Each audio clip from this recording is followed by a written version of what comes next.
Welcome back to the Awesome Agents podcast. I am Alex Rivera, and today we're talking about light, literally light, inside AI chips.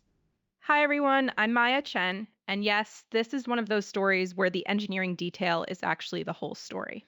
So, a startup called Ayar Labs just raised $500 million, Series E round, $3.75 billion valuation. And the investors include Nvidia and AMD, which, okay, that's unusual. Really unusual. You don't often see two direct competitors backing the same company in the same round. That tells you something about how they both view this technology. Right, so what is Ayar actually building? Give me the plain language version. Okay, so inside a modern AI server, chips talk to each other over copper traces. Think of it like wiring inside a circuit board. As these systems get bigger and faster, that copper becomes a bottleneck. Because of physics, not software. Exactly.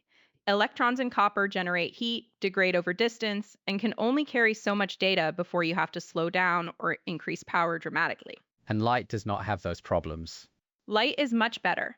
IR replaces those copper links with optical fiber, transmitting data as photons instead of electrons.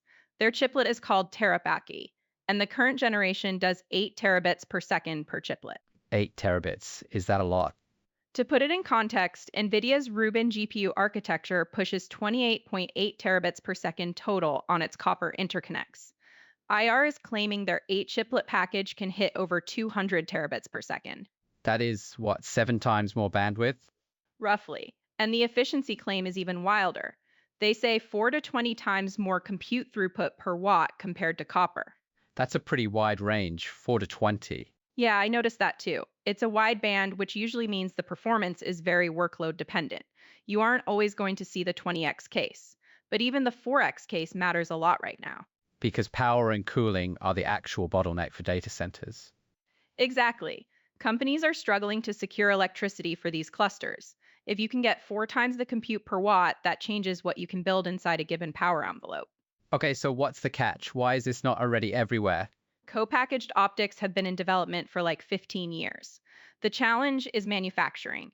You have to integrate the optical chiplets directly with the processor during chip production. Not as an add-on after the fact. Right, it requires tight coordination with foundries and advanced packaging partners, which is complicated and expensive to do at volume. That is partly why IR is opening an office in Taiwan. To be near the packaging ecosystem. Exactly. TSMC, Alchip, Global Unichip, the companies that actually do the advanced chip packaging are all there. And Pat Gelsinger is on the board, the former Intel CEO. That's an interesting detail. He knows from experience what happens when you lose the interconnect layer. Intel had advantages in packaging for years and then lost ground while Nvidia and TSMC built around them. So what does it mean that Nvidia and AMD are both strategic investors here? It means they want to make sure co-packaged optics is available and compatible with their own architectures before someone else controls the standard.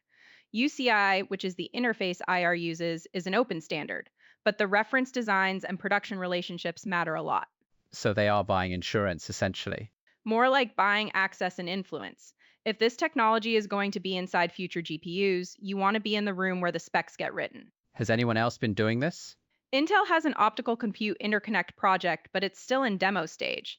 Lumentum and Coherent both have photonics products that NVIDIA invested in last year, but those are pluggable modules, not co-packaged.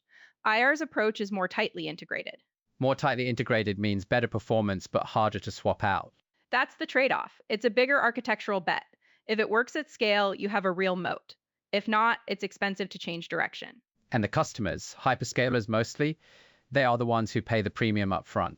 Right. First generation co-packaged optics are going to cost more than copper.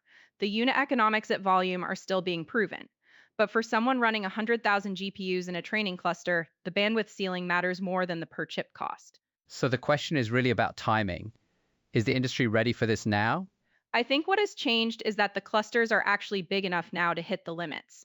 For years, co-packaged optics was theoretically the next thing, but the copper systems were still fast enough. That ceiling is now visible in production.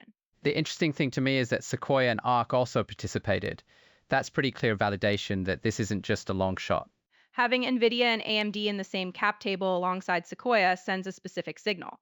It says the technology is close to commercial deployment, not just research stage. One thing I keep wondering, Does IR capture the value here, or does this just become infrastructure for someone else's margins? That's the right question. Hardware startups often win the technology race and lose the business outcome. IR has 15 years and $870 million invested. They need volume production to actually pay that off. All right, I think the takeaway for me is AI clusters are now big enough that the physics of copper is truly holding things back, and light-based interconnects are moving from research to production infrastructure, worth watching. And when both Nvidia and AMD back the same competitor, that is probably the strongest possible signal that the technology is real. Maya, thanks as always. Listeners, the full article is at awesomeagents.ai, written by Daniel Okafor. We'll see you next episode.